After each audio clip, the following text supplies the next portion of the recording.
আমার হাজব্যান্ড আমাকে অভদ্র ভাষায় গালিগালাজ করে আর সবার সামনে আমাকে ছোট করে। এক্ষেত্রে আমার করণীয় কি? আমাকে পরামর্শ দেবেন এবং আমার হাজব্যান্ডকে নসিহা করবেন প্লিজ।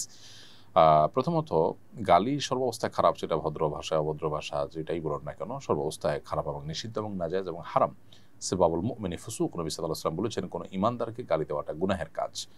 অতএব যিনি তার নিজের স্ত্রীকে এটি করছেন তিনি ডাবল গুনাহ করছেন। একে তো একজন মুসলিমকে তিনি গালি দিচ্ছেন, দ্বিতীয়ত হলো স্ত্রী যাকে আল্লাহ তাআলা বলেছেন, যার সম্পর্কে আল্লাহ বলেছেন ওয়া আশিরুহুন্না বিল মারুফ, তোমরা তোমাদের স্ত্রীদের সাথে সুন্দরভাবে দিনাতিপাত করো, সেটার লঙ্ঘন তিনি করছেন। এজন্য তার উচিত ইস্তেগফার করা, তওবা করা। আর বোন, আপনাকে বলবো আপনি সবর এবং ধৈর্যের মাধ্যমে এটা মোকাবিলার চেষ্টা করবেন, তাকে নাসিহা করে বোঝানো, অন্যদের মাধ্যমে বোঝানোর চেষ্টা করবেন, দোয়া করবেন আল্লাহর কাছে। একটা সময় ইনশাআল্লাহ আল্লাহ তাআলা আপনাকে এই পরিস্থিতি থেকে মুক্তি দান করবেন এবং সবরের জন্য আপনি আল্লাহর কাছে অবশ্যই বিনিময় লাভ করবেন। আল্লাহ তাআলা মানুষকে অনেকভাবে পরীক্ষা করেন। এই পরীক্ষা যদি আপনি উত্তীর্ণ হন, দেখা যাবে আপনার জন্য ভালো কিছু অপেক্ষা করছে দুনিয়া কিংবা আখিরাতে ইনশাআল্লাহ তাআলা। এমরি খায়রুল ইসলাম আপনি লিখেছেন, আমার বিয়ে পড়ানোর সময় হুজুর ভুলবশত আমার বউয়ের ইজাজত নেননি, তবে কাজী সাহেব কাবিননামায় মেয়ের স্বাক্ষর নিয়েছেন, আমার বিয়ে কি সহি হয়েছে? আপনার বিয়েতে যদি আপনার সম্মতি থাকে সেটা হলো সবচেয়ে গুরুত্বপূর্ণ বিষয়, এবং আপনি যদি প্রস্তাব দিয়ে থাকেন বা কবুল নিয়ে থাকেন, বলে থাকেন, মুখে যদি বিয়ের প্রস্তাব দিয়ে থাকেন অথবা প্রস্তাবের সম্মতি প্রকাশ করেন, কবুল বলে থাকেন, দুটা কোনো একটা করে থাকেন মুখে, তাহলে বিয়ে হয়ে গেছে। আলাদা করে ইজিন বা এজাজত নেওয়ার প্রয়োজন নেই। যদি আপনি মুখে কোনো কিছুই না বলেন, শুধু স্বাক্ষর করেন, তাহলে সেক্ষেত্রে বিবাহ বিশুদ্ধ হবে না, এ বিয়ে আবার পড়াতে হবে। আমার বোন ঢাকায় পড়েন, বাবাকে নিষেধ করলেও উনি বারণ করেন না। নারী শিক্ষার্থী দূরে একা পড়ালেখা করতে পারবে কিনা? যদি মাহরাম নিয়ে আসেন, দিয়ে আসেন এবং সেখানে পর্দার সাথে পড়ার পরিবেশ থাকে, তাহলে হলে থেকে বা টিউশনের বাসায় থেকে যেখানে পর্দার সাথে পড়তে পারেন, আসা যাওয়া করতে পারেন, সেরকমটি করলে সেটা জায়েজ আছে। সেটা যদি না হয়, পর্দার বিধানে যদি ব্যাঘাত ঘটে, মাহরাম ছাড়া সফর করতে হয়, তাহলে সেটা কিন্তু জায়েজ নয়। আপনি আপনার বাবাকে নিষেধ করেছেন, তারপরেও তিনি করলে তিনি আল্লাহর কাছে দায়ী থাকুন। আপনি বোনকে বোঝাবেন এবং দোয়া করবেন তাদের হেদায়েতের জন্য। আমি আমার শ্বশুরবাড়িতে থাকি না, স্বামীর সঙ্গে তার কর্মস্থলে থাকি, মাঝে মধ্যে শ্বশুরবাড়িতে বেড়াতে আসি। শ্বশুরবাড়িতে এলে নামাজ কসর পড়তে হবে কিনা?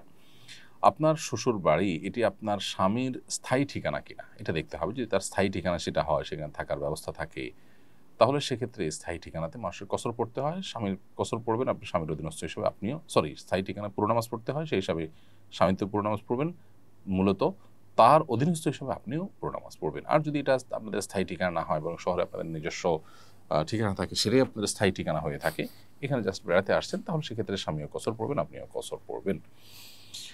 আমি দেখতে পাচ্ছি শুরুতে আমার কাছে যে প্রশ্নটি রয়েছে সেটি হলো, দেখে শুনে আমি আমার পছন্দ অনুযায়ী এক মেয়েকে বিয়ে করেছিলাম, আব্বু আম্মু মেনে নেয় না বলে তাকে তালাক দিতে বাধ্য হয়েছি, এ কারণে কি আমার আত্মীয়তার ছিন্নকারীর গুনাহ হবে?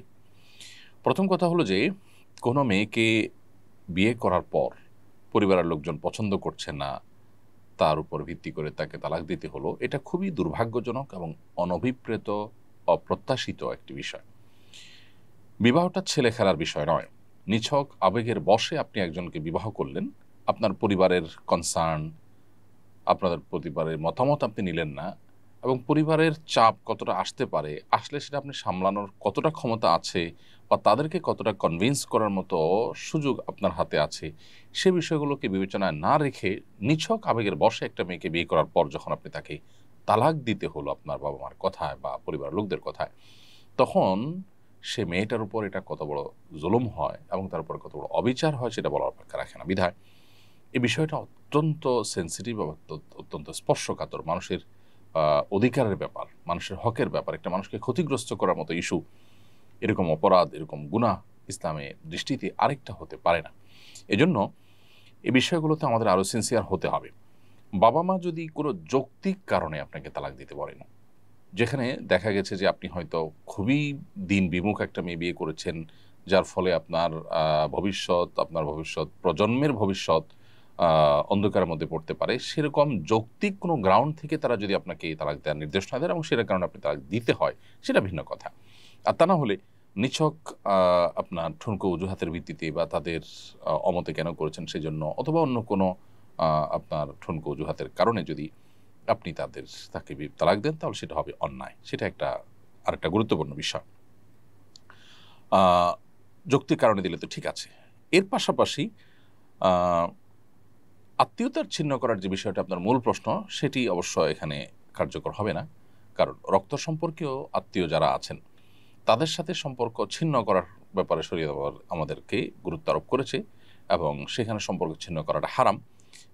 কারোর সাথে বিবাহ বন্ধনে আবদ্ধ হয়েছেন, তার সঙ্গে যৌক্তিক কারণে, শরিয়া গ্রাহ্য কারণে যদি তালাক বা বিচ্ছেদে যেতে হয়, তাহলে এটাও তো এক প্রকার আত্মীয়তার সম্পর্ক ছিন্ন করা। শরীয়ত এটাকে তো অনুমোদন করেছে। ইসলামে তো তালাক নিষিদ্ধ নয়। অতএব বোঝা গেল যে এটা আত্মীয়তার সম্পর্ক ছিন্ন হিসাবে গণ্য হবে না। পুরুষ শিক্ষকের কাছে মেয়ে শিক্ষার্থীদের মৌখিক পরীক্ষা দেওয়া জায়েজ হবে কিনা? পর্দা মেনটেন করে মৌখিক পরীক্ষা দিলে সেটি না জায়েজ হবে না, সেটি জায়েজ হবে। পর্দা পরিপূর্ণভাবে পালন করে পুরুষ শিক্ষকের কাছে মৌখিক পরীক্ষা দেওয়া যেতে পারে। গুনাহগার বান্দি আইডি থেকে আপনি লিখেছেন, বাবার মামাতো ভাইকে কি বিয়ে করা যাবে? বাবার মামাতো ভাই আপনার জন্য মাহরাম নন। বাবার মামাতো ভাই এর সাথে আপনি মেয়ে হিসাবে পর্দা করতে হবে। যে আপনার মাহরাম নন তার সাথে বিবাহ বন্ধনে আবদ্ধ হতে কোনো অসুবিধা নেই, সেই হিসাবে বাবার মামাতো ভাইয়ের সাথে বিবাহ বসতে কোনো অসুবিধা নেই।